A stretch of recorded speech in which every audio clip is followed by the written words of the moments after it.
Hey, thank you for clicking on my video. I have a great show planned for you today here. I'm going to be talking about the gig economy crisis here on the Vibes by Fly. To preview the vibes, I have a main event coming up at the end of the show where I'm going to talk about how gig work is killing us. But first, I have some funny vibes where I'm going to talk about how gig economy is for everything. Also, I have some gloomy vibes where I'm going to talk about what the hardest part is of being a gig worker. Also, we're going to get into some real vibe, where I'm going to talk about how we are trapped in the gig economy. And then we have some boss up vibes, where I'm going to talk about how you need to lock in and focus on your goals. And we have some extra vibes, where I'm going to talk about the pros and cons of gig work. Hey, you keep it locked in right here. This is the Vibes by Clyde, and I am the one and only show. I'm the one and only whole freaking show, Clyde. So make sure you get comfortable and get locked in because we're going to be here for a long time for this podcast. All right. If you're at work, maybe you're commuting to work, maybe you're working out or doing your leisure, just get comfortable and keep it locked in right here because we're going to talk all about gig work here. All right. But first, I'm going to get into the main event. This video is titled Gig Work is Killing Us. They're just going to talk about a little bit of what we're going to listen to at the end of the show. Let's see. You might have heard the term Uberization before, or platform capitalism, or simply the gig economy. Apps like Uber, Lyft, Grubhub, TaskRabbit, Fiverr, and all the other Uber but for blank apps have unleashed onto society a supposedly new and disruptive economic model. Its advocates, and these apps themselves, describe the gig economy as a whole new way to work. All right, yes, and it is indeed a whole new way to work. Now, hey, if you've been here for the last 20 years, you know that there was no such thing as Uber Eats, Uber Pool, all this Uber stuff. Okay, maybe 25 years. I'm not sure. But anyway, it's been a lot of Uberization of everything, and we have seen a big dramatic increase in Uber, Uber type apps, gig type apps. That's where you need to pretty much sign into an app and you don't really have a boss. You don't really have anybody to talk to. You're pretty much doing a solo gig for yourself and you're considered a contractor. Things like walking dogs, uh, maybe you're walking dogs, or maybe you're house sitting, or maybe you're even watering somebody's plants. But they also have, the obvious ones like Uber Eats and Uber. So, there's tons of them. And our economy is totally turning toward that. Almost a 180. It's almost a 180. We are seeing this everywhere. And in the next video, I have funny vibes where I'm going to talk about how we have a guy who is participating in Uber, and pretty much he's doing Uber pool. If anybody's been on Uber pool before, you know what that means. That means you are loading it in. You might be lapping it up. Who knows? you know, you might have three, four, five, six people in the car. You got somebody sitting up front next to the driver, three or four in the back, and y'all just cramped in there. And things can go bad, but this is a little bit of an extreme example of how Uber pool can go totally wrong for you. All right, so let's see how this video goes. What's good? What's good? You know this is an Uber pool, right? Real? All right, bet. We got it, man. Plane. It's a plane. I ain't with certain people. But you in Hey, Miami. bro. Hey, all that. Hey, bro, just drive, bro. All right, first of all, if you're bringing a baby in an Uber pool, you know you're wrong because I'm pretty sure if I was an Uber driver, which I was an Uber driver before, you can't just have babies sitting in your car. Okay, we can't lap it up. You need a car seat. Okay, you can't just get inside of an Uber with a baby and put them on your lap. Nah, nah. You need a car seat for that, man. You will need to get out and find another Uber, or you know, you're gonna need your own Uber. Okay, I don't want to see you with your baby on your lap. You're not about to get me fired from my Uber job. Anyway, also this guy's on the phone, which that just having a loud, obnoxious conversation on the phone is also not proper Uber pool etiquette. And as you can see, we're coming full round circle here. People used to avoid Ubers. I mean, people used to avoid carpool. People used to avoid buses. But here we are. Uber pool is pretty much a bus. You got to stop and get people and wait for people to get dropped off, or pretty much, you know, carpooling, just with strangers. So, yeah, this is what we're getting into now, where we have this gig economy just pretty much taking over our lives. I'm pretty sure we all use some type of uh, gig work, to get ahead in life at some point in your life. And I'm pretty sure you even used some type of um, you used a gig service, like maybe you order from DoorDash, or maybe you order from Uber Eats. Maybe you ordered someone to come in, walk your dog, or water your lawn, or do something like that. But anyway, let's finish the finish the clip and see what else they have to say about this. Baby, mind your business and drive. Alright, come on, y'all. Bro, you got a girlfriend, too. Are you good, bro? Don't trigger him.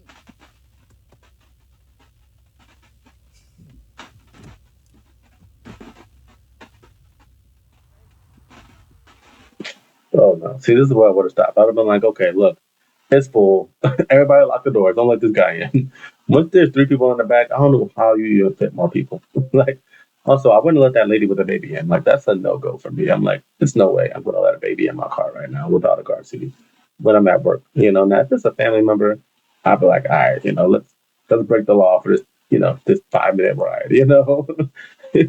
But also, I'd have been paranoid. Like, I'd have been driving like a old lady on the street. Like, okay, we gotta make sure we don't get pulled over. I mean, and it better be down the block. I'm not trying to. Don't take me on no 40, 30, 50, over 5 minute ride. No way. Not with a baby with no car seat because I'm not about to get pulled over. Get any type of tickets for you.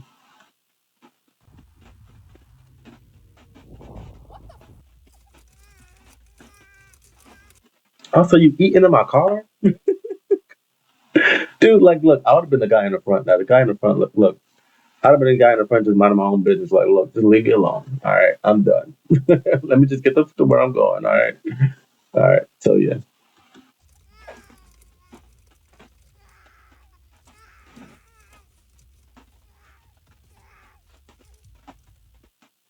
yeah. I don't even know how you fit all those people in an Uber ride. Anyway, here is her TikTok if you want to follow her. Yeah, I did Uber pool before. It's got to be it's pretty awkward sometimes. You got different people, different nationalities. Strangers. You're a stranger to these people. These people are strangers to each other. And God forbid somebody tries to start a conversation. Like, no, we're just trying to get to where we're going. Okay, let's just make this as easy and simple as possible. Everybody shut up.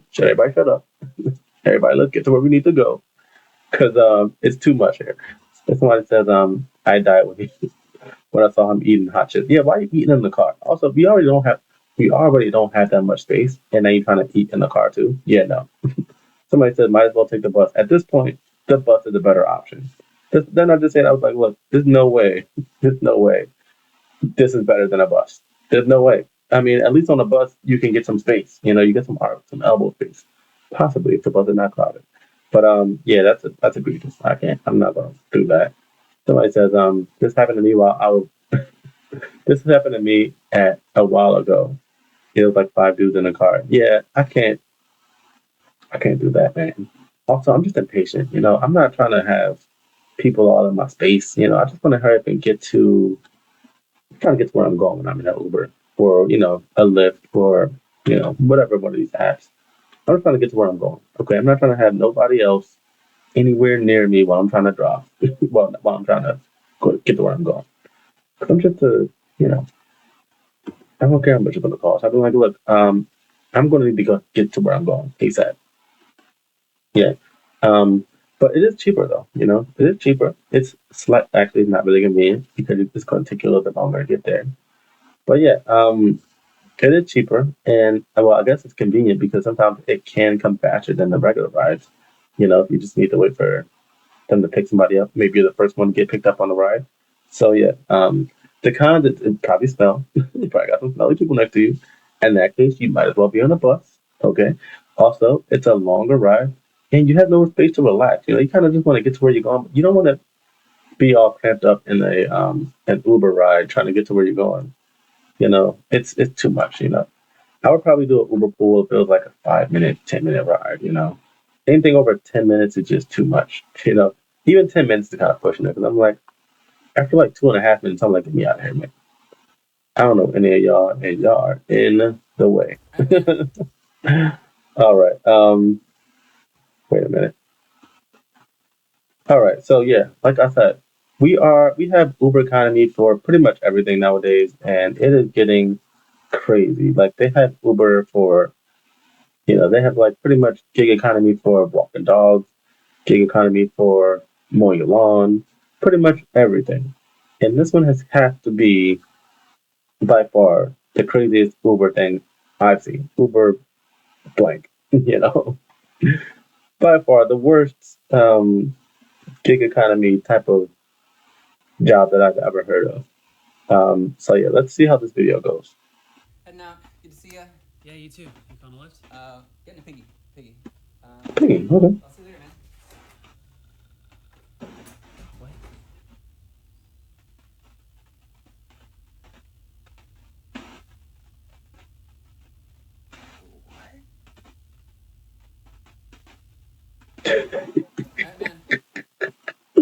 All right, man. Piggy. Okay, let's look at the app. And now, good to see Let's ya. look at the app. Yeah, you too. You on the lift? Getting a piggy. A piggy. Okay. So it looks like the app is called Piggy, spelled with a Y, Pyggy. Okay. Creative, I would say. But it looks like he has a little walk here. He needs to go straight, make a left, make a right, and go down the block. This is called a piggy. Hey, would you would you do this? You would need some really good shoes to do this. All right. Piggy app? That is crazy. That is I can't imagine it getting that out of control. Um all right, so here's a TikTok if you want to check them out. It says has humanity gone too far? Have we taken it too far? So I said, would you do this? Yeah, that's a good question. Would you do this? You know? Then I just asked that question, hey, would you do this? I probably would not do this.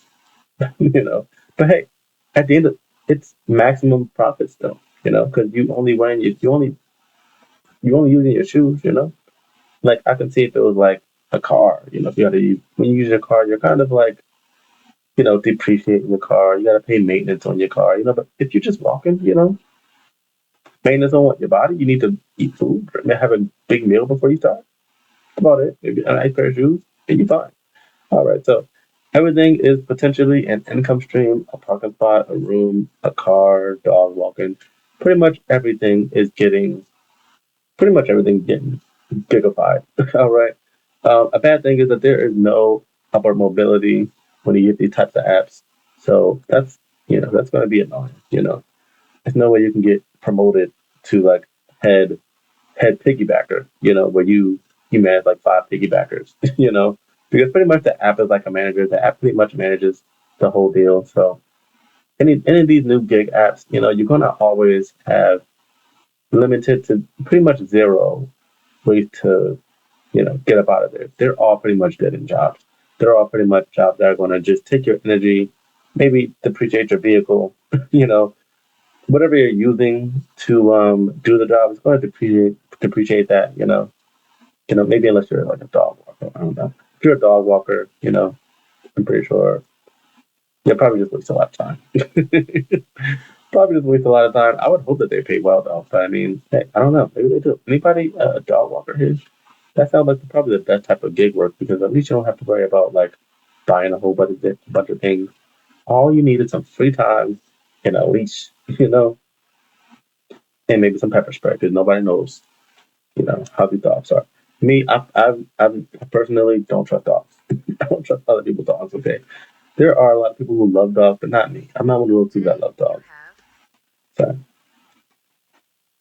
yeah, I'm not one of those people that love dogs because I have been through too many situations where I almost got bit, chased. Nah, I don't trust other people's dogs now. I gotta be around your dog for about a week before I'm like, okay, you know what?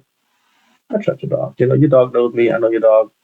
We get along. That's the only way. There's no way I'm gonna just be, uh, you know, I just met your dog all in your dog face. No, that's not me, man.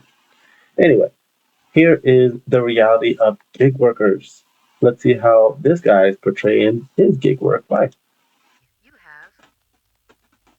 $1,944.27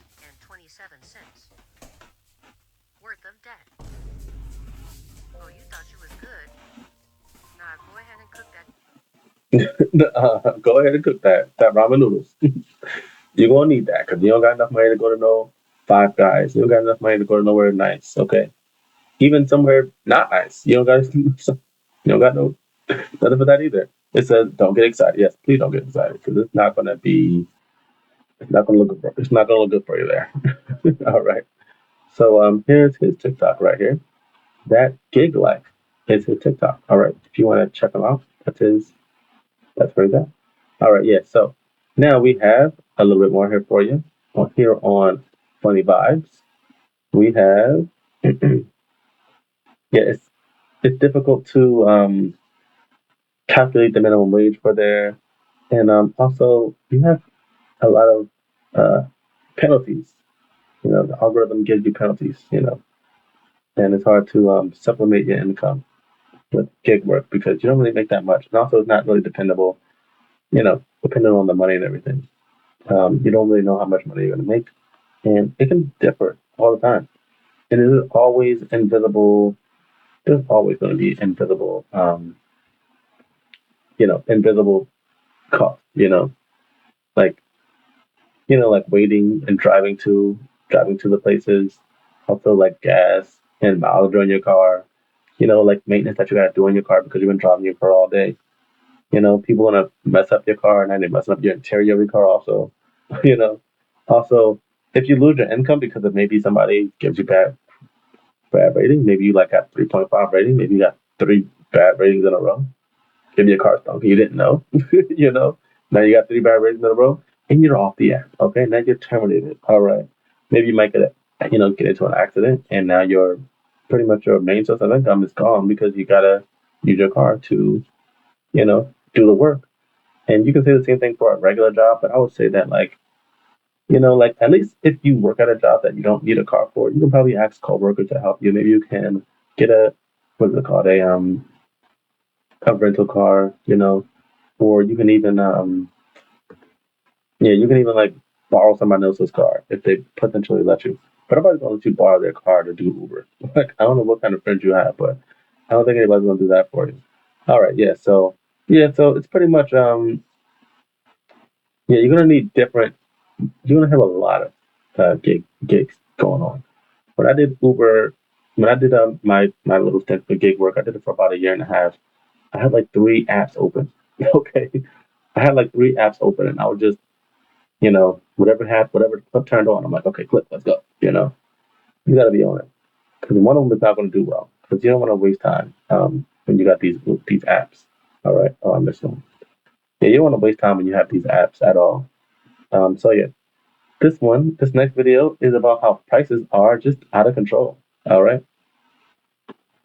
And a lot of people say the prices are out of control, and I can see how they can be, just because I was you know I was here when gig work first started, and it was pretty much a very cheap alternative to taxis. But now that taxis are kind of ran out of business, it's not really that many. It's not really that cheap anymore. And I guess they don't have the video up anymore. Yes, they do. These Uber prices are out of. I'm sorry. Yeah. But yeah, I can kind of see how it is because when I first started, it was supposed to be like a cheap alternative to taxis. You know.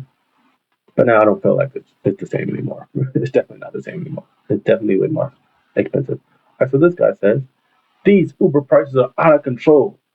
I'm pretty sure you've heard it earlier because when I accidentally pressed play there. All right, but yeah, let's see what he has to say. Uber prices are out of control. Do you think I set them? You think I'm in Silicon Valley, in the boardroom with Travis? Are Uber prices as reasonable as they used to be? No. But at least am I making the same proportional cut of them? Also, no. Yeah, so where's the money going at the end of the day?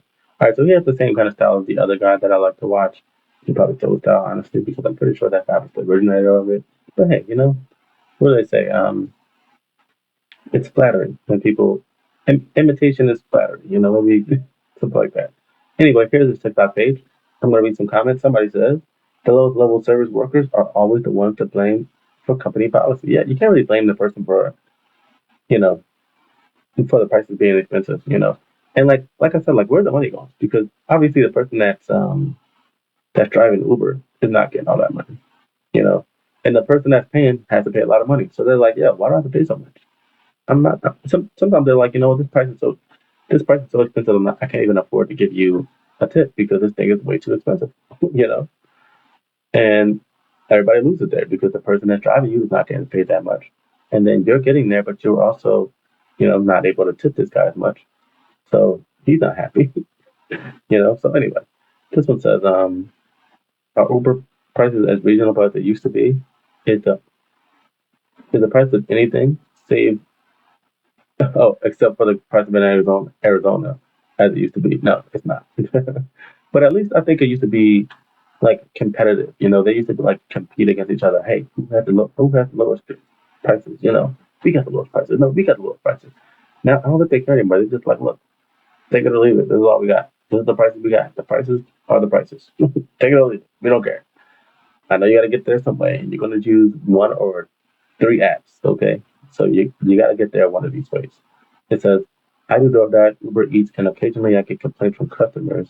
It's usually no, it's usually no tipper that it's usually no tipper that do the complaining. Yeah, you're going to see that. Yeah, the people that don't tip are going to complain the most. you know, so I would hate to be a waiter because you're going to get a lot of complaints about the food, a lot of complaints about the service, and then no money. The people who are just calm and quiet and cool and collected, you know, those people that got you the tips. You trying to like please this person that got all these problems. Oh my God, this is wrong, that's wrong, this is wrong, that's wrong. You're like, okay, let me run back and do this, let me have them do that. You're trying to be all nice to this person, trying to get this person what they need. But then they barely tip you and you're like, what the heck? Like most of that stuff wasn't even my fault. you know. But you're gonna find that the people who are calm, cool, collective, no problems. And if they did have a problem, they're really respectful about it. Hey, is this how it's supposed to be? I don't know what's going on here, but this is not what it looks like. And then you give it to them, but they give it to you, then you're like, oh yeah, let me fix that. People who are like that, those are people that probably going to tip the most. The people who complaining the whole time, they're not going to get you no tip anyway. The only thing they're trying to do is find an excuse not to tip you. Okay. They're just looking for more excuses. What's another excuse I think you not to tip them? Oh, you know what? This wasn't right. That wasn't right either. All right. And yeah, like somebody else said, uh, the driver is the person that complains. Is who gets all the complaints. And really, it's not the driver. It's really the Uber. It's really the company that's making the person drive. Like this person is also not getting paid that well. Okay, so yeah, think about it like that. You should really be blaming the company that you know that's having to work for so little. But then you can also make the argument, well, why are you accepting this low pay? Why would you work at a job that doesn't pay well? And it's just like a circle. It's just like a circle of you know, it never ends. All right, so this says yeah, cost more, but it's not going to the driver. Yeah. Um, but yeah, like it's a lot. I used to do Uber, and it was a great experience. I would say. I used to do all the little delivery apps, and I have to say, it was a pretty interesting experience. It was a time in my life where I need to do it, you know, and at any time, I don't mind going back. You know, I'm one of those people who don't mind going back to the beginning. Just trying it all over again. Just sucking it up and doing what I gotta do to get what I need to get in life. So yeah, this next part we have gloomy vibes. All right, gloomy vibes. We just made it to another segment. All right, so the hardest part about gig work. Let's see. Let's see. What do you think the hardest part about gig work is? I can give you my idea what the hard part of gig work is, but we want to hear it from him. Okay. I think we have the same type of idea of what the hardest part is for gig work. So let's see what this guy. Oh, wait a minute. See, this is the hardest part about being a. All right. See, I forgot to mute it. This is why you need to be a professional. It's why you need to be a professional at this craft. Okay. Here we go. So he says, the hardest part about being a full time gig worker. I want to speed it up for him because this guy talks a little slow, and I cannot stand people that talk slow. I'm like, just spit it out. What are you trying to just say it, man? Come on. So I'm gonna speed it up a little bit and see what he has to say. See, this is the hardest part about being a full-time gig worker. You see, it's 2 o'clock in the afternoon, right? I've done no offers. I'm talking terrible offers all day, not seeing much all day, high mileage offers, not worth doing. Okay, the sitting around, especially. Okay, yeah. See, now he's gonna get to it. The sitting around is the part that's going to annoy you the most. Now, I used to do Uber and DoorDash and what's the other one? There was another one. It was like a high class one. It was like a really, it was supposed to be like a fancy type of, food delivery thing or whatever, where they only deliver to like fancy restaurants. At least that's what I felt. Because every time I went out, it was never any fast food. It was always like these high class, uh, places that I never really heard about. Nice restaurants. Like 5-star restaurants that actually deliver food. But yeah, I don't know which one that was, but hey, Postmates, that's what it was. All right, probably that probably wasn't it, but that's what it felt like. Every time I took a Uber, order from there, it was always pretty much high class, and they always took pretty well, and it always looked like good food. It wasn't really fast food that often, or maybe that was just the area that I did it in. Anyway, but that used to be the most annoying part, just waiting in the car. Okay, this is why I had like 5 apps open because sometimes if you're just waiting in your car, you're wasting your time.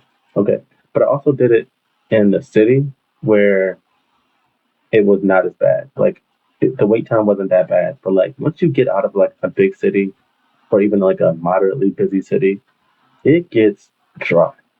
Like for a little while when I moved back out of the city, into the suburbs a little bit more, um, I would I would do an order, or I would do like a food delivery, or maybe I would do like a drive, and I would drop the person off or drop the food off, and then I would drive all the way back home, sit down, and start watching YouTube or TV or something, and I still wouldn't get a call, and I would have like 3 apps open, and I'm like this is so boring. I felt like I was wasting my time. So I would drop. So I wasted a lot of time driving all the way back home. So I drove all the way back home and I sat in my house and I waited for another day. And sometimes I would wait for like 10, 15, 20, 25, 30 minutes. I would forget the app is open. And then out of nowhere I would get one. So if you are going to do these rides, you need to make sure you go into a city where you don't have to wait as long because the wait is going to kill you. You're going to be like, yo, what am I doing? you know, if you can sit at home for 20 minutes during your Uber or DoorDash or Postmates or I don't know what else they have Amazon. I'm pretty sure Amazon has something also like that. Yeah, that's going to be annoying because you're going to waste a lot of time. And time is money, man. Time is money. All right, let's let them finish. In the summertime, you burning your gas, wasting your on your air conditioning and all that. So if you're trying to get into being a full-time gig worker, just know this is the hardest part about being a full-time gig worker.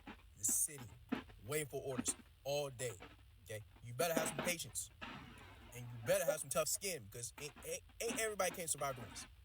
Just letting y'all know that. Yeah, so you kept it. You're like, look, not everybody can do this. Okay, it's not for the weak heart. So here's the name, Will Tassel. It says hardest part of being a full-time gig worker.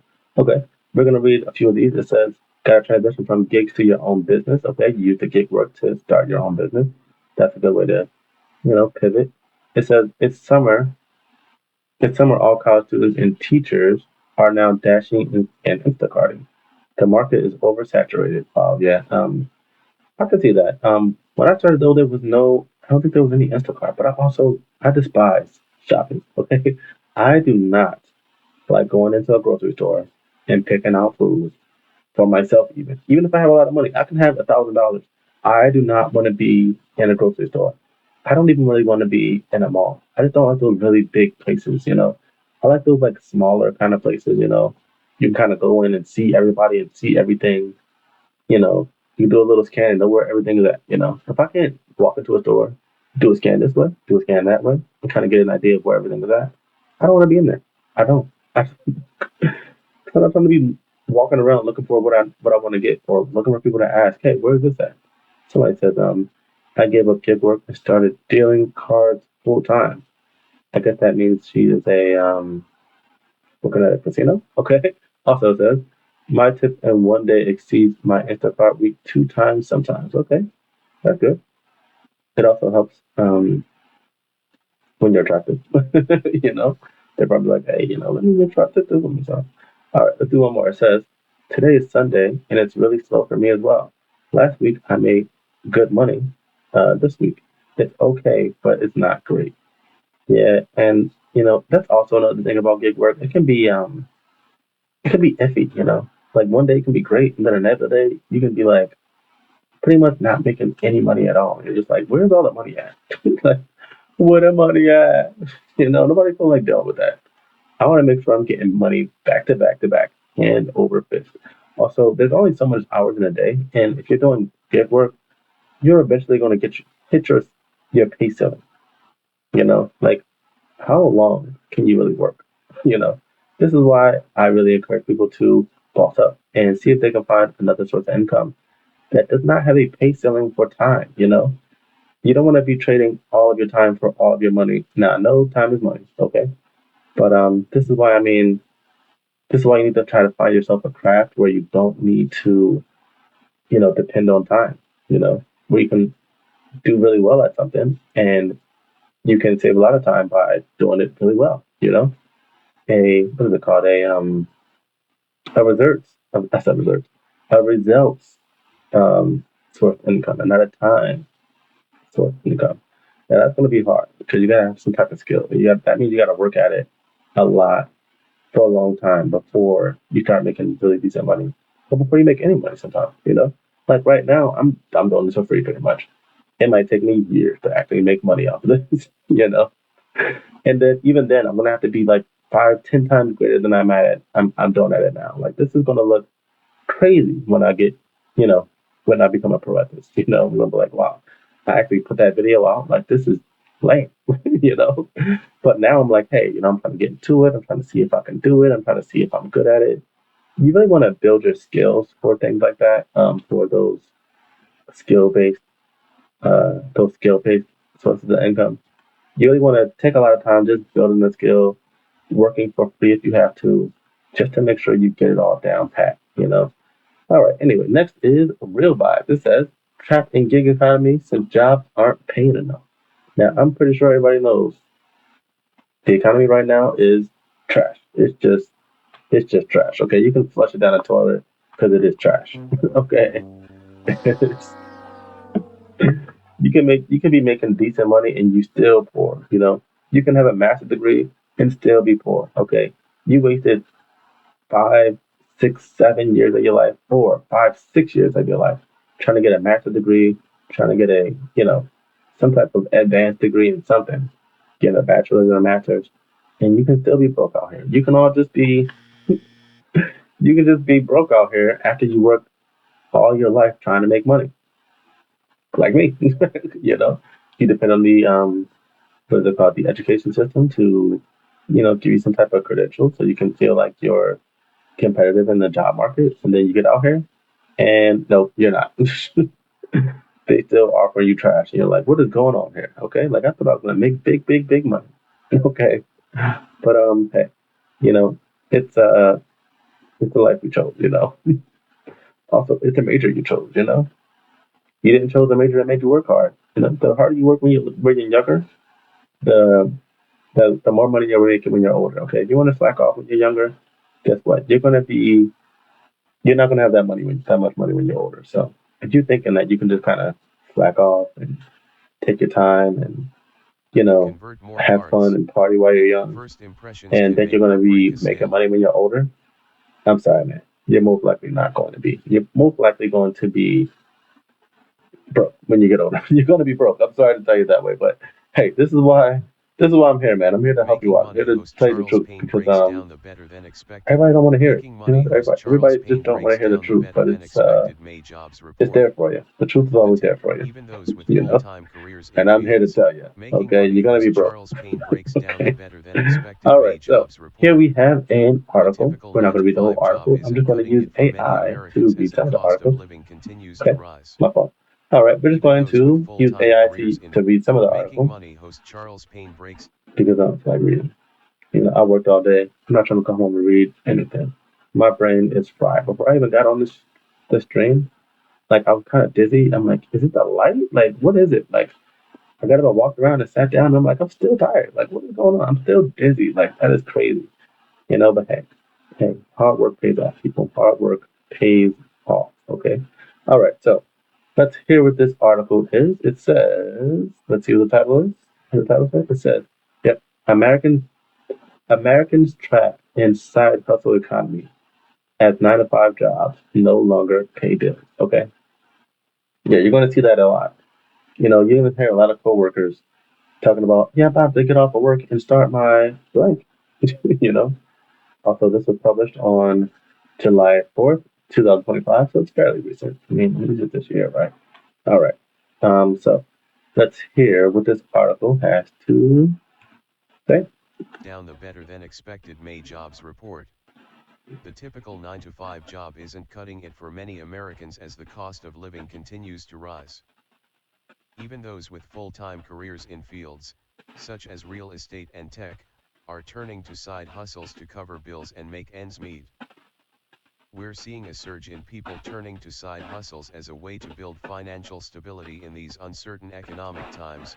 Keurig. Yeah, and I can see that everywhere. You know, you see people who have what you think is a decent job, and literally, they're over here working at you know Instacart on their days off.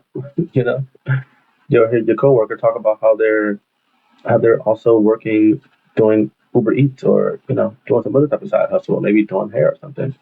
And you know, they're like, hey, you can't make it out here without a second income. So no matter how much your money is, because most people aren't making $150,000 a year, and you probably need about $150,000 a year to live comfortably and not be on the edge all the time. Like, oh my God, I'm about to be broke. Oh my God, I'm about to. And even then, if you make $150,000 a year, if your if your bills are high, if you continue to get better houses, get a better house, get a better car, maybe you want to make some more kids, you got $150,000. You're like, let me just ball out here. You're still gonna be broke. You're gonna be broke, and then at that point, you're gonna need $300,000 to $400,000. It's gonna be just a never-ending hole. Okay, just you're gonna be circling down the drain, really, really, not even slow, fast. You're gonna be circling down the drain like this. All right. All right. Anyway, let's hear a little bit more of this Two article. years ago, about 20% of new signups were between the ages of 18 and 24. That jumped to 40% in recent weeks, according to Cabin. For many, flexible work is helping them cover the rising costs of daily essentials and giving them the financial breathing room to still enjoy things like a summer vacation without tapping into savings they may want. All right, yeah. I wanted to cut it off also because I want to talk about that age, 18 to 24. People 18 to 24 right now, they must be drowning. Okay, I can only imagine. You just got out of college, To you preserve in know, case the and economic uncertainty continues. just got Cabin out of added, college, and a March lending tree. jobs are pretty much you know, offering you pennies. I just got out of college and I'm getting offered pennies. Great. Okay. So you try to do a side job, a side hustle, and now you don't have any time. And you also don't have money. And you just graduated college. And all the time it takes to graduate college and, do good in college and maybe you were even working in college and, to come out here and still be struggling, it's gotta be hard. And apartment prices don't help either because you're most likely going to be living with your parents at that point because like how else can you afford to survive out here without living with your parents for at least a little while after you graduate? Because you're not going to just get out of college and get into an apartment with an entry level job because these entry level jobs are not really trying to pay that much. So that's when people reach towards side hustles where Side hustles are going to help you to at least stabilize your income somewhat, to supplement your income somewhat, and possibly, try to have a little bit of fun because you just graduated college. You need to have some fun. You just got money. You want to go to concerts. You want to have fun with your friends. And the importance of life didn't happen yet. Maybe you don't have a kids or a wife or what is it called, a mortgage or anything like that. So you want to kind of have some fun before you get into the more serious parts of life. And it's just not feasible, because y'all had no money to do all that fun stuff. And if you do want to do that fun stuff, you're gonna have to use a lot of money from your side gig. Okay, let's hear a little bit more of this article. Approximately a third of side hustlers say they have one due to cost of living expenses, while 29% say they need the money for bills and 28% say it's used for discretionary income. When asked what the driver was for starting their side hustle, almost half of them said the current economy. Even if people are able to pay their bills and stay current on their debt payments, there's often not much to put towards things like emergency funds, retirement savings, and other financial goals, much less toward fun things like concert tickets or a summer vacation. Yeah, I can see that. Like, you want to have fun, you want to try to enjoy your life, but you got to make a decision. Do I want to pay off these debts, or do I want to go to this concert? you know, and at that point, I would say, hey, you should probably put it towards, your debt. But you know, people need some. You need to enjoy life. You wanna have to take some time out to enjoy life.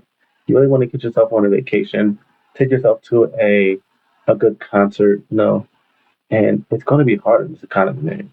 And even if you have a side hustle, it's still going to be hard because you still got other stuff to pay for. All right, let's hear what else they have to say. She donated a few to other stroke patients. She donated a few to other stroke All patients. right, all right, we're going to skip that one because I don't know what they're talking about. I guess that's a woman who was using her side income to help people in need. All right, so let's just get to the bottom. Let's see what the bottom is saying. None of this means that people should shy away from side hustles. It just means that people should take them with their eyes wide open, understanding what's involved, he said. Okay, so I mean that's a pretty good ending. Pretty much, hey, don't be scared of side hustles. If you need a side hustle, work the side hustle. If you want to pay down those debts, work the side hustle. If you want to have a fun summer, you got out of college, you probably deserve it. You worked hard during college. You probably deserve to go out and enjoy yourself for the summer. But just don't overindulge. You want to make sure you have money to pay back things that you need to pay back because it's not going to be any fun when you have to pretty much not. I mean, you pretty much have to worry about your how your money looks the whole time. So yeah, let's see what else we have here. All right. So we have some. All right. So it says people will have to use side gigs, you know, as a job. I mean, I see a lot of people have to use gigs as a side job. Yeah. I mean, and that's obvious now. It's pretty obvious. Full time gig work is not sustainable. Yeah, I think that's also obvious. Um, if you're gonna work as a full time gig worker, you're gonna be stressing yourself out. Okay, you're gonna be having a hard time figuring out how to make your money work for you, and you're gonna be wasting a lot of time. Because the guy said, most of the hardest part is just waiting. Just waiting for another ride. Just waiting for another gig to show up.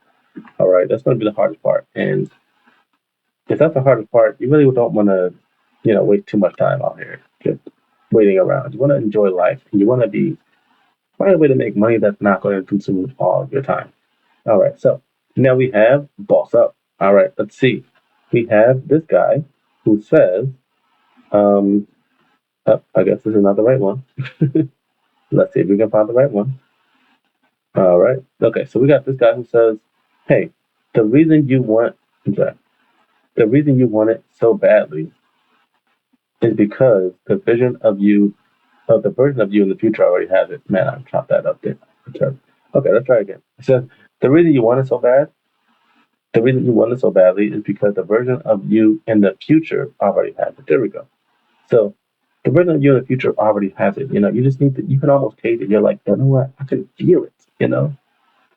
Like I can feel that that vacation. I can feel that life. I can feel that energy. You know, you already know it's there. You just need to grab it. You also, more importantly, need to work for it. All right, let's see what you have to say. Is because the version of you in the future already has it. The reason you want it so badly is because the version of you in the future already has it. The reason you want it so badly is because the version of you in the future already has it. Okay, now he had to repeat it 3 times, but hey, I do believe that that's kind of true because hey, I can almost vividly see my future. The place I want to go, the things I want to do. I can feel it. I can see it. I can almost touch it. Just like I just need to get there. So yeah, hey, the future you already has it. You just need to reach out and touch it. You just need to put in the work. You just need to put the time, dedication, and energy into it so you can grab it. Okay, yeah. That burning desire you have, that's not random. That obsession that won't leave you alone, that's not by accident. It's your future self calling. That pull you feel isn't wishful thinking, it's magnetic. You're being drawn to what's already yours. Yeah, I like that. You're being drawn to what's already yours. And I don't really believe in all these like, you gotta manifest it, I believe you gotta work for it. Okay. But I do somewhat believe this because I do think that you need to know what you want. You need to feel it. You need to own it. You need to know what it is. And you don't want to disappoint the future you. I think about the future me a lot. I'm like, hey, like what is the future me going to think about this decision? What is the future me going to think about that decision? So you always got to be thinking about what the future you is going to feel or think about what you're doing now. If you're just coming home eating Cheetos on the couch, what is the future you're going to think about that? When you're is the future you still going to be eating Cheetos on the couch when you go home? Do you want that? Is that good for you? Like, if that's what you want, if you can see the future you eating Cheetos on the couch, that sounds like a great idea for you. Hey, have at it. But some of us, you know, I'm assuming, deep down, that's not what you want. Deep down, you really want to be successful. You really want to be one of these people that people look up to and emulate. And yeah, you really want to pay attention to what you're doing now to help future self. The desire is the receipt, and the wanting is the proof. You wouldn't crave what wasn't meant for you. This is why it feels so real, so inevitable, much more like remembering as opposed to imagining. Because somewhere in some timeline, you already did this, already became this, and already have this. The gap between now and then isn't creation, it's just time catching up to what already is. So stop questioning if it's possible and start asking yourself, how fast can you get there? That thing you want so badly, the reason why it won't leave you alone, the reason why you can't stop thinking about it, is because it's already yours. All right, so yeah, that's where it is. He said it's already yours. Okay, it's just waiting for you to get it. It's just waiting for you to work for it to get it. Okay, like you need to make sure you know, get on it. You're just walking toward a future that's walking toward you. Now meet yourself there. I'm just the messenger. All right, yeah. So he was spitting mad facts right there. All right, kind of like that. Kind of like that because I do think that that's true. When you want something so bad that you can almost taste it, you can almost feel it, you can almost see it. You're just like, hey, I just need to get there. I just need to work for. I still work for it. I just need to, stop playing around and get to it. Because hey, you just as easily as you can get it, you can also it's way easier to not get it. Okay, way easier to not get it. You can miss your own blessing by just being lazy. Okay, you can miss your own come up just because you wasn't paying attention. All right, it says yeah, make it possible with commitment. You got to commit to what you want. You got to make sure you lock down on it and make sure you work hard for it. It says it won't come through hopes and wishes. Don't just hope and wish it. Make a plan. Figure it out. A lot of people say write it down, like in before.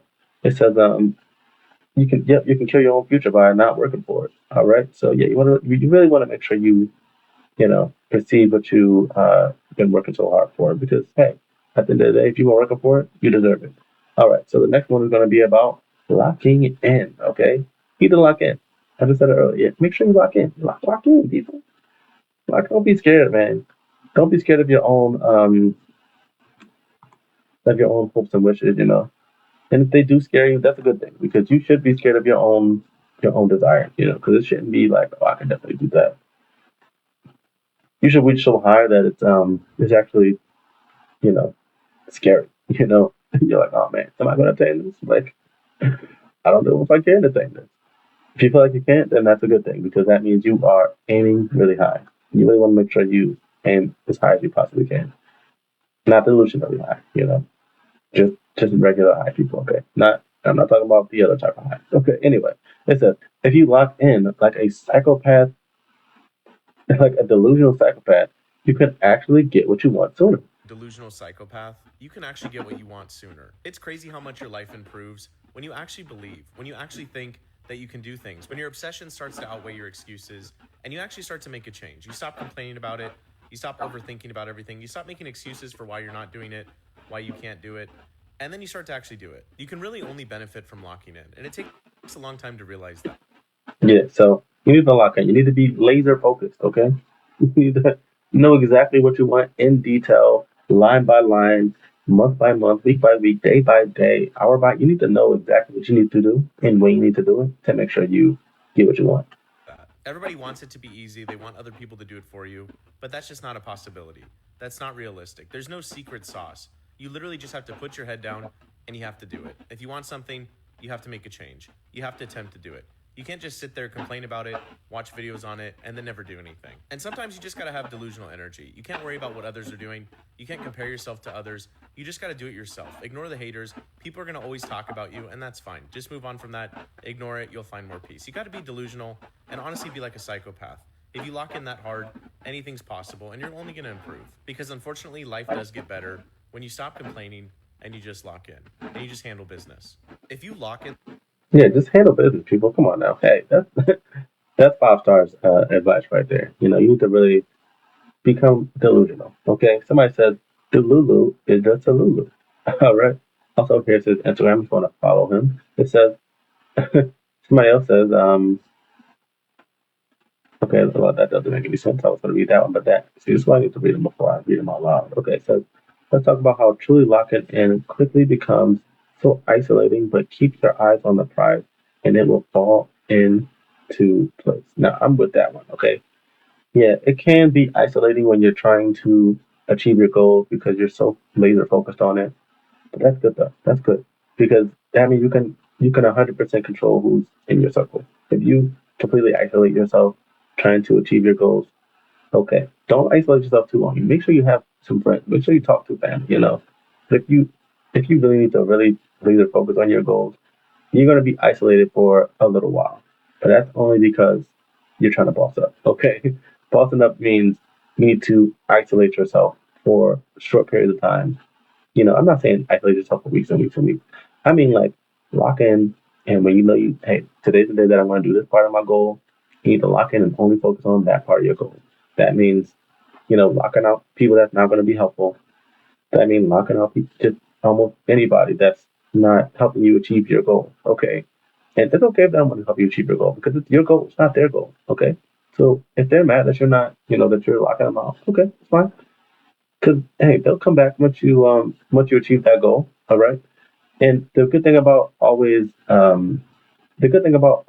knowing who's around you and who's with you versus who's not with you. You really get a good idea of who's really there for you.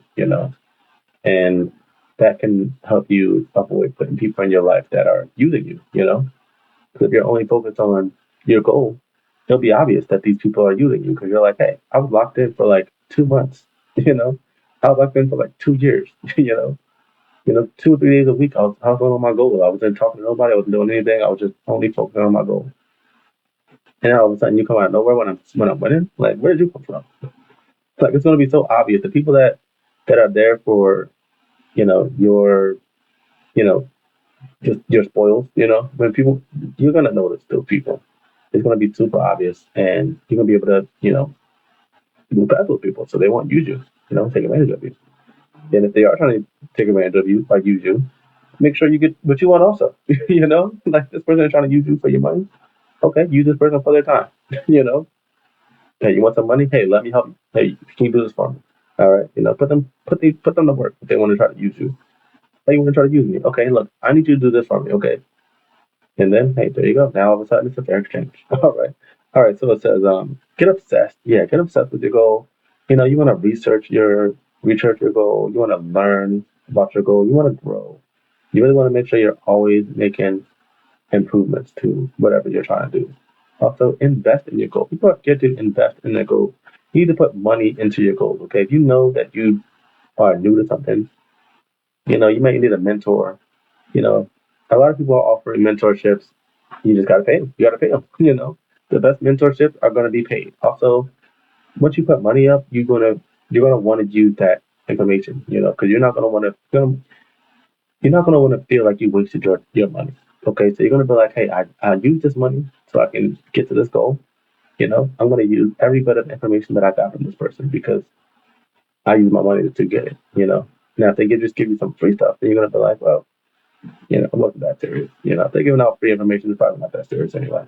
But once you have to pay for money, pay for information, being like, yo, this is some good information. And I'm not saying just pay for it just because you got to pay for it. Like, make sure you research the person, know about the person, know about their story. Make sure you're not trying to just, take your money, without no good information or just with general information. All right. Also, use your time, for your goal. You really want to put more time into your goal than almost anything else. I understand there's only a certain amount of hours in a day. Okay. And if you talk 8 hour day, that's going to leave you with like 5 or 6 hours of productive time because after that, it's going to get too late. You're going to need to get ready for the next day at work. Okay. And yeah, it's going to be hard. So you want to make sure you put as much time as you possibly can towards your goal or at least try to make small increment, you know, uh, improvements to what you're trying to do. Attention. Make sure you're putting a lot of attention into your goal. Make sure you're always thinking about your goal and how you can do better. Maybe you're driving to work, maybe you're in the shower, maybe you're going to sleep. You should always be thinking of ways to improve your goals, and things like that. And energy. Get up and do something for your goal. Make sure you're ready for your goal. Get yourself ready for your goal. Treat it like another job if you already have a job type of goal. All right, yeah. Keep your eyes on the prize and work one day at a time. You know, you know, and also you're always winning. Okay, if you're working on your goal, you're always winning. Even if you're not good at your goal, you're still winning because you're still learning. Okay, you're still learning about new ways to do things, new ways to improve yourself, and just things to do to make your goals better. Make them more crystal clear. All right. Anyway, next we're going to get into the pros and cons of gig economy. I talked about a little bit of these pros and cons here, but we're going to have a little bit more detail in this next video. Maybe I've said some of these things before. I lost this all the time, so I forgot what's in here. All right. So he's going to go over some of the pros and cons of gig economy. Seems like a pretty short video, so we're just going to see what he has to say here. If I can find the TikTok, there it is right here. Okay, so there he is. He's going to talk about the pros and cons of gig work. Pros and cons. The gig economy refers to a labor market where short-term contracts, temporary jobs, and freelance work replace typical full-time jobs. Think Uber, DoorDash, Upwork, Fiverr. What are the pros? Flexibility. You decide when, where, how much you work. Number 2, variety. There's a variety of gigs to choose from. And number 3, independence. You're your own boss, but remember, you might still have clients to satisfy. Okay, so those are two pretty, pretty good things. I think the best thing there is flexibility. You get to do whatever you want. You don't have to be beholden onto a schedule, but that also means more discipline. The more flexibility you have, the more discipline you're going to need to have for yourself. Like, hey, I can do it whenever I want. When I get off work, I can do my side gig whenever I want. You also got to make sure you're disciplining yourself on that. Like, yes, you can do whatever you want, but you want to make sure you actually get it done and not make excuses not to get it done. Okay, You also want to make sure you're doing it right. Okay. You also don't want to waste days because, like, for your job, you can be like, okay, I need to go to work because my boss is going to get on me. You know, my coworker's going to be mad because I left them with more work. But if you're only dependent on yourself to, do your gig economy job or, whatever you're doing there for your gig, you got to really discipline yourself, and it's flexible. Yes, you can do whenever you want, but you got to make sure you actually do it. You got to make sure you put a lot of time aside for it. Also, if you want to have a little bit of time to just relax your mind, you want to start it as soon as possible. You don't really want to wait, to lounge around and then get to it when you feel like it. You really want to get to it as soon as possible while you still got that energy in you, and then come back and relax. Because I'm telling you, if you try to do it later, you're gonna almost always just go to sleep. Because every time I'm pretty much busy with things I have to do, if I know I have to do like 5, 6 things, I'm gonna be like, I'm gonna take a break first, you know. And you don't want to be in that situation. All right. So here we go. Here is his name. Here, his name is. Okay, I can't pronounce that, but there's his name. All right. All right. So somebody says, um, gig economy has definitely opened doors for flexibility and independence, perfect for those who have value over freedom of the traditional 9 to 5 job. All right. So that's what some people said for that one. All right. Let's finish the video and see what else he has to say. All right. Here we go. Let's talk about the cons. Less stability. Gig work can be irregular, which also makes your income irregular. Number 2, no benefits. Gigs don't usually come with things like health insurance. And number 3, no real job security. All right. So yeah, I think the big one there was um what did we say? Oh, I'll say that yeah, no benefits. Like you don't really get too many benefits working in a gig economy. Like a lot of other jobs. Like PTO. Maybe health insurance, things like that. A lot of them put a lot of the responsibility onto you. Like you need to maintain your own car. You need to make sure you get your own insurance. You need to make sure you do this on your own. Like you are pretty much responsible for most of the things when you have one of these gig economy type of jobs. All right, so yeah, like you said, flexibility, easy, pretty most of the time these gigs are gonna be really easy, and you can do them pretty much all you need like 1, 2 things. Like, do you know how to walk? Okay, cool. You can walk the office. Great, there you go. All right. Cons is it's gonna be kind of isolating. If you're just in the car all day by yourself, a lot of these things you can't do with other people. So it's gonna be kind of isolating. Yeah, the pay is gonna be possibly low. Probably gonna have low pay on most of these gigs. There's no security, but also I would argue and say there's not much security in regular jobs either. You can pretty much fire whenever you want. All right. Also, another thing I don't like is there's really no HR. If you're doing one of these gigs, you're gonna call HR. You're gonna get a computer. Okay. Just like if you're doing like YouTube content, you're not gonna get a person. You're gonna get a computer. The computer's gonna answer, and they're gonna be like, press 1 for this, press 3 for this, and you're gonna be like, man, just give me a person. Okay. Also, there's no stability. So that's going to be another problem.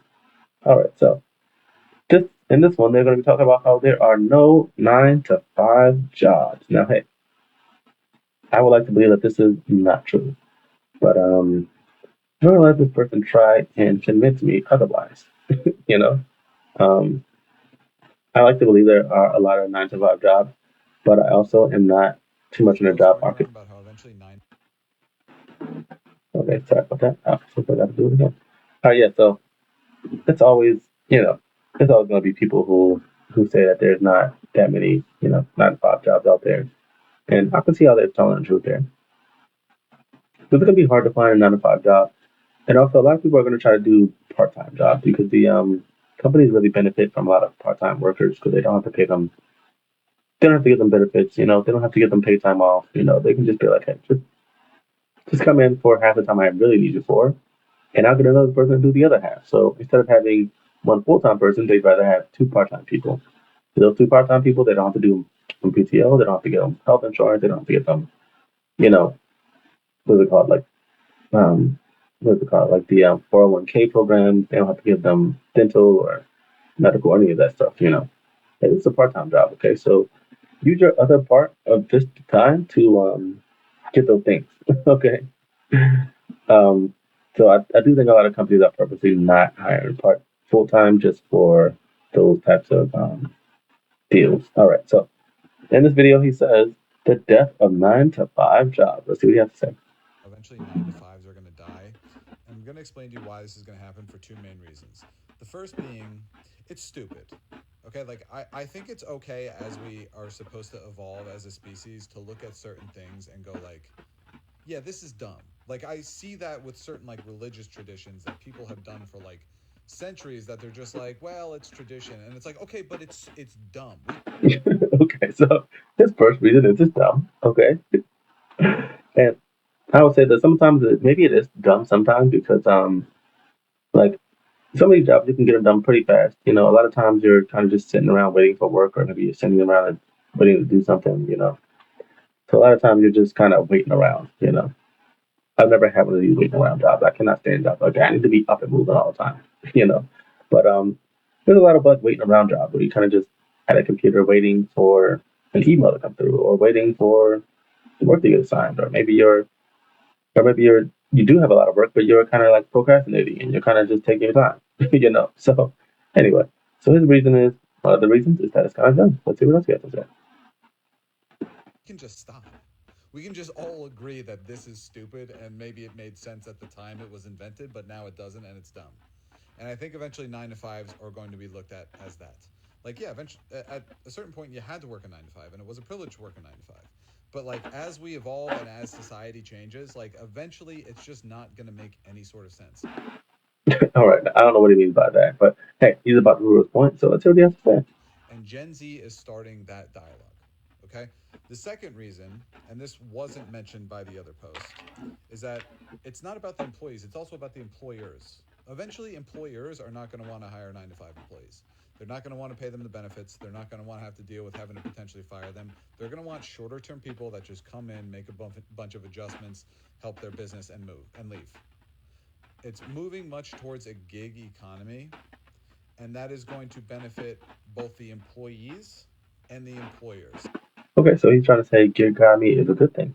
All right, so I can see how it can benefit both people. Like, it benefits the person because they get to have more flexibility.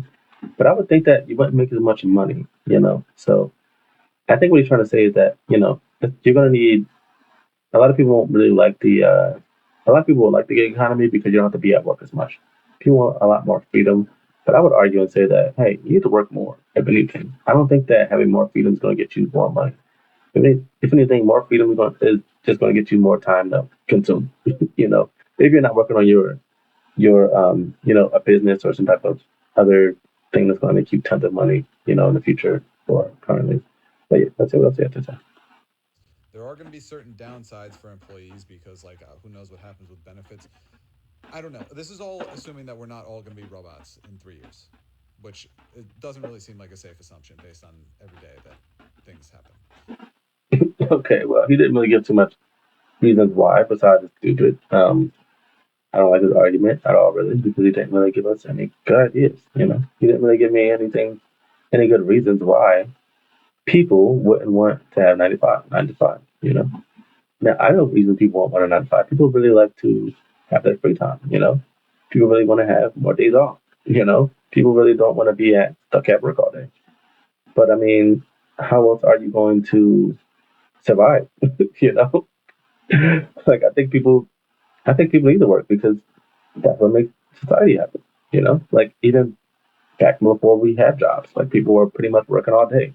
Maybe you're working on a farm all day to, plant all the food that you need to eat.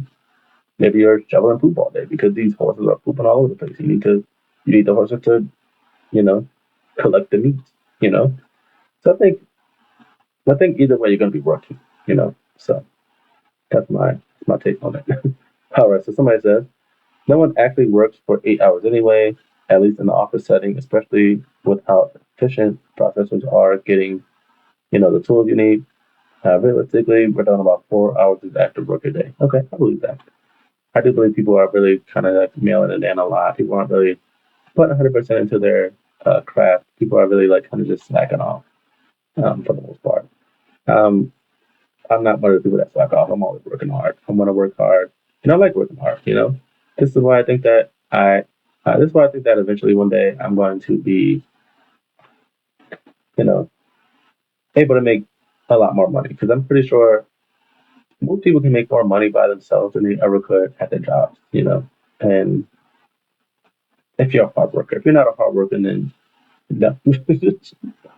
But most people who actually work hard and actually do want to do good at their job, they can most likely make way more money by themselves than they ever could at a job. All right, so let's read one more. It says, I don't think gig economy is going to be better for employment at all. Thank you. That's what I was saying. Um, Uber is taxi driver, DoorDash versus dedicated delivery drivers, Amazon Flex versus mailman. Like you said, no dedicated career means no benefit, no raises, no upward mobility, and no increasingly, I don't know what that means, something economy. Other than choosing your own hours, I honestly don't see the upside in the average American. Yeah, he didn't really give any reasons. He just said because it's stupid, you know? I wish he would have gave more honest, maybe a good idea of why it'll be, you know, good for Americans. Like he didn't really give me anything to work with. I didn't give me more information. I didn't. Sometimes I just watch these videos and I'm like, okay, I'll watch a second of it and I'm like, okay, well, I'll just live react to it, you know. Obviously he had some clear points, some good points, but that guy, he had no good points. He had no good points besides stupid, you know. Um, like I said, I think that working is going to be the best option for you. Working a full time job is probably going to be the best option for most people if you don't own a business or if you're not in the process of owning a business or if you don't have any type of skills or if don't have anything to like sell yourself. I mean, like you make it, you sell it, you do everything. You know, those types of things. Or not even you make it, but like you find somewhere to buy it cheap and then you're able to sell it that way. But yeah, I don't see what he's talking about there. I don't agree with him on that part. It says companies would rather not pay for benefits. Yeah, I mean, so I'm like, yeah, like companies would rather not pay for benefits, bro. So it's better to not have benefits. I don't know. If anything, I think it would probably be better to have benefits because everybody cannot be a business owner. I mean, hey, I'm pretty sure back in the day it was easier for more people to be business owners, but not these days, not around here. All right, now we made it to our main event. All right, our main event. Gig work for everything. All right, yeah, it seems like gig work is being more prevalent now. And hey, if you've been hiding unless you've been hiding under a rock, but I hope you aren't. If you are, get some out of that rock. Okay, come back up. Come back with the rest of us. We're nice. Okay, it's nice up here. Breathe the fresh air. Get away from that rock. That means don't be a Patrick. Okay, come on now, get away from that. All right. Anyway, um, yeah. So pretty much, yeah, gig work is killing us. I think that gig work is good for a little side income. Definitely not for a full time job. Also, don't think you should do it long term. I think it should be like a short term thing. I think you do in between jobs. Maybe something you do when you want to go on a vacation. Hey, I need some extra money. What can I do to get some extra money? Let me work this side gig. Let me work this. That's when I think you should use it.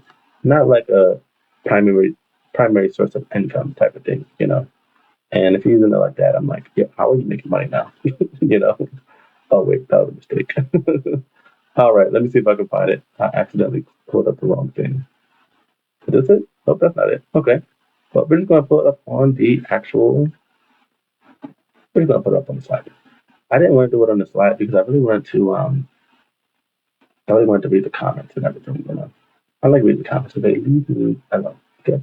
I'll try to figure out why the video's fine. All right, so let's see what this person has to say. Where we at? This episode and other freedom to set their own hours, work from anywhere, be their own boss, and if they work hard, rake in big bucks. But of course, rather unsurprisingly, this is all BS. Every part of it, including the idea that any of this is new.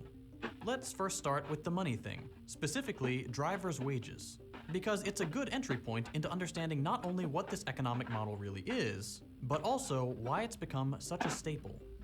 Figuring out how much Uber drivers, or any other gig workers, make is a headache for everyone. Yeah, and I believe it's a headache just because all the time you have to wait, while you're waiting for, you can't really count that time, right? Because you're just waiting in the car. Also, driving to the place, that's time that you're using, but you're also not getting paid for that either. Also, the wear and tear in your car, like how much is that actually coming out?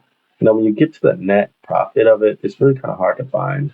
Even when I was working as an Uber driver and a DoorDash driver and what's it called, Uber Eats and Postmates, everything else, all the gigs. I was working all the gigs for a moment there, and I still couldn't even pinpoint how much I made altogether. All those or even one, because there's like so many other things that go into it. As far as like maintenance and gas and like I can just come up with new stuff all the time, like food. Like maybe not food, but I mean, because you need to eat everywhere. But at the end of the day, like it's gonna eat up your cost, and it's gonna be hard to figure out if you're even making money from it. For a little while there, I thought that I was like losing money from it because I'm like, how much money did I just waste in gas? You know, because I drove really far I drove probably like 45 minutes to a city. Then I drove in that city for about 8 to 12 hours, and I'm like, "Man, how much did I really make? You know, like because I drove all the way up here. I waited for a little while.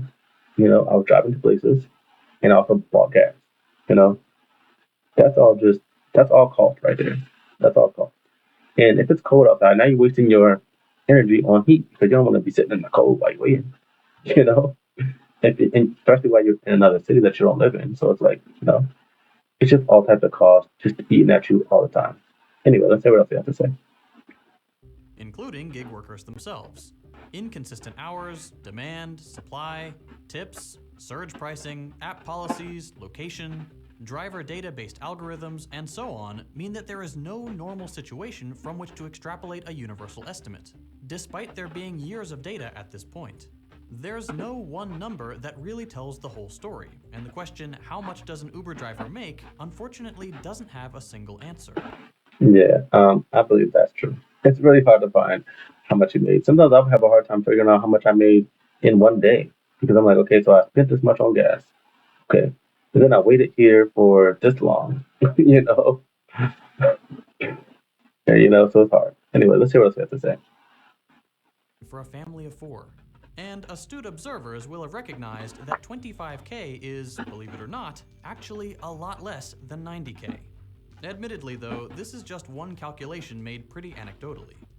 More recently, it's been estimated that Uber drivers' earnings are even lower, around $350 a month on average and $155 at the median. Wow, $350 a month for all that time, energy, and attention you're putting towards your job, which is working, you know, working one of these gig work jobs. That sounds crazy. And I believe it too, because, once you take out all the expenses, the net pay, the money you're really taking home is like really not that much. Measures that Uber hardly combats with driving caps that still allow most waking hours to be working hours. Reports of drivers sleeping in cars and doing incredibly long stints are not only common, but can be exacerbated by the ability to switch between apps to avoid automatic cutoffs. The kind of move that makes sense when a 40-hour workweek isn't enough to avoid literal poverty. And, unsurprisingly, Uber benefits tremendously from this arrangement. The freedom to set your own hours discourse has pretty successfully shielded the company from all sorts of criticisms about these kinds of consequences that are very much intentional. Yeah, I did work some 12-hour shifts, during these rideshare apps. Because the thing is, you want to get the promotions. Hey, you get this many rides, you get the promotion. So I'm like, I guess I'm not going to stop driving until I get this promotion. It was like, challenge on. I accept the challenge, pretty much. And I'll be just tired. I don't think I've ever slept in my car because, that's wasting energy, because you're either going to be too cold or too hot, and you're going to have to put the heat on or the air on. And I also can't sleep anywhere, so I'm not going to be sleeping in my car. I just can't just get in I don't know how people can do that just to go to sleep anywhere, lights on, sound. I can't. I don't know how people do. Kudos for you, but not for me. All right, let's see what else they have to say. I'm going to skip up a little bit, see what else they have to say about this. An employer, something Uber loves to remind its drivers with the use of the phrase, be your own boss. Uber justifies this by saying that it doesn't set its drivers' hours, like a normal business would, nor does it force its drivers to take rides, the way a salaried employee might be given tasks to accomplish as part of their work. But of course, these are superficial details considering the enormous amount of control Uber still has on its drivers. Using data collected from every ride, every driver, and every rider, Uber toggles variables like price, number of rides, and other important things that drivers are not privy to and cannot negotiate within a range of variability much greater than would ever be normal for an independent contractor. Yeah, and that's another thing. Like you can't set your own prices, and that's the biggest thing. Since you can't set your own prices, that means they can make your prices whatever they want. If they don't like how you're performing on their app, they can be like, okay, we're not going to pay as much as we pay somebody else. So now you're doing the same job but getting paid less. And you don't know how much less because hey, it's on the app. You only seeing your screen. You're not seeing everybody's screen. You're not seeing how much everybody makes. So you do something that Uber doesn't like you don't accept a ride that's it's going to be too far. That ride is going to be way out of my way. I'm trying to stay in this city. Except this ride is going to take me out the city. I don't want to get out the city. That's going to lower your rating. And now you're going to get probably paid less. They can penalize you for not accepting rides or pretty much anything. So they can pretty much choose how much they want to pay you. The fare is more, even if the fare is more, you might not even see any of that money. You can take two rides, both cost $30. You know, one ride you get this is before tips. One ride you get $12 for, another ride you get like $8 for. But altogether it was $30. So like two of the same, two of the same. Uber's getting the same amount of money. Uber's still getting $30 for it, but they decide to give you $8 on this ride, but then they decide to give you $12 on this ride, and it's like you $100 didn't even know. million to stop California from classifying Uber drivers as employees. And in 2016, Uber and Lyft lobbyists outnumbered Amazon, Microsoft, and Walmart combined. This lobbying powerhouse means that Uber can't fail, even when it does. Recently, for example, the UK formally reclassified Uber drivers as employees, but Uber still held onto its strategy and therefore its profits by ensuring that things like minimum wage guarantees would only apply when drivers had a passenger in the car, something which the app is only able to do 40 to 50% of the time, meaning the minimum wage guarantee is effectively slashed in half. Drivers. Yeah, okay, so I see what they're trying to say. Something like, since most of the time you don't have a person in your car, about half the time you're in the car, there's not a person in there. About half the time you're in the car, you're waiting for another ride. So they're like, we're not going to count that time. you know, that doesn't count. So yeah, and also like when we have companies buying corporations and well when you have companies in the in the government, that's when you start getting a little shaky. It's like, wait a minute, so Uber's lobbying? Like, what do you mean? Like, can I lobby? You know, companies have a lot. Uh, uh, companies have a lot more access to lobby for their own interest than you and I have. So, at the end of the day, if they want something to happen, they can put their money towards it and they can make it happen. you know, but hey, you can also say same for us. Hey, we can also do the same thing. We can all get together and lobby for something that we want. But I'm pretty sure companies can do it a lot easier because they already have the money. They don't have to go and get it from every individual person, and also they don't have to organize themselves because they're already organized in a business. Several companies are now trying to do the same thing in the healthcare industry, pushing nurses into that same independent contractor status and saving hospitals money. That is, saving hospitals money not by nationalizing healthcare or preventing insurance companies and pharmaceutical companies from profiting off of people's basic need to continue living and being healthy, or any other sensible measure, but by gutting workers' paychecks. And it's not just a matter of a few examples here and there. Today, 53% of people aged 18 to 24 who work in the gig economy do so as their primary income source. Now that is a lot. 53% of people, your primary income source. Like, remember what I said? Like, hey, if you're gonna do it, I think it should be like a part-time thing, maybe something that you do for a short amount of time. Definitely shouldn't do it over 2 years. Definitely don't even do it for over 1 year. Okay. I would say do it for a few weeks for when you need it, maybe a few months when you need it, but not all the time because it's gonna quickly, take more money than the longer you do it, the more it'll take from you.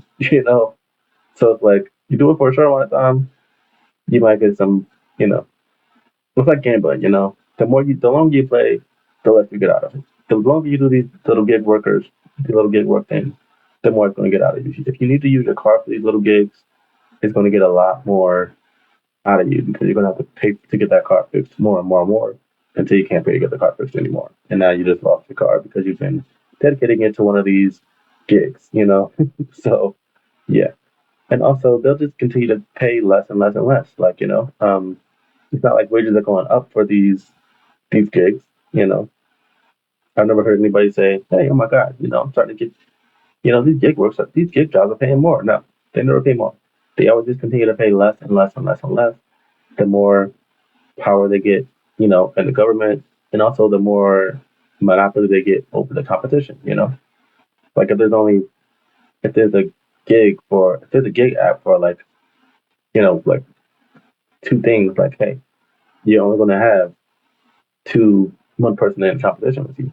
You know, and we want to have as much competition as possible. But these gigs, they pretty much get monopoly over the app gigs. They pretty much get monopoly over marketplaces pretty quickly. And according to a Princeton study, 94% of the net employment growth in the US between 2005 and 2015 has been in quote unquote alternative work arrangements, meaning independent contractors, temp work, and freelancing are basically the only new jobs our economy is producing. Okay, well we're just going to do it there because that sounds terrible. All right, so to say, hey, we got all these new jobs. Okay, what type of jobs though? That's the question we need to be asking. Hey, we got all these new jobs. 20,000 new jobs came on the job market. And it's like, okay, which kind? Is it gig kind? Keep the gig work kind? Because if that's the case, that's not the good kind. Because that means a lot of these people are basically paying for their own needs. Okay, most of these people are basically, oh no, wait a minute. That means most of these, oh my goodness, sorry about that. Okay, because I'm trying to move something else. All right. That means most of the people are pretty much paying for all their own stuff, and they're not really,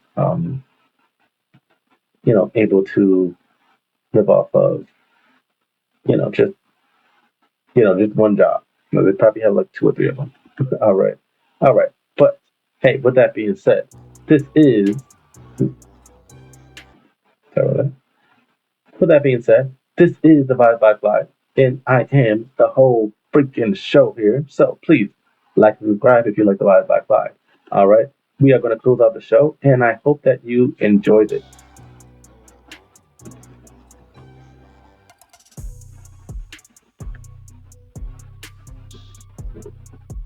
All right, see you later.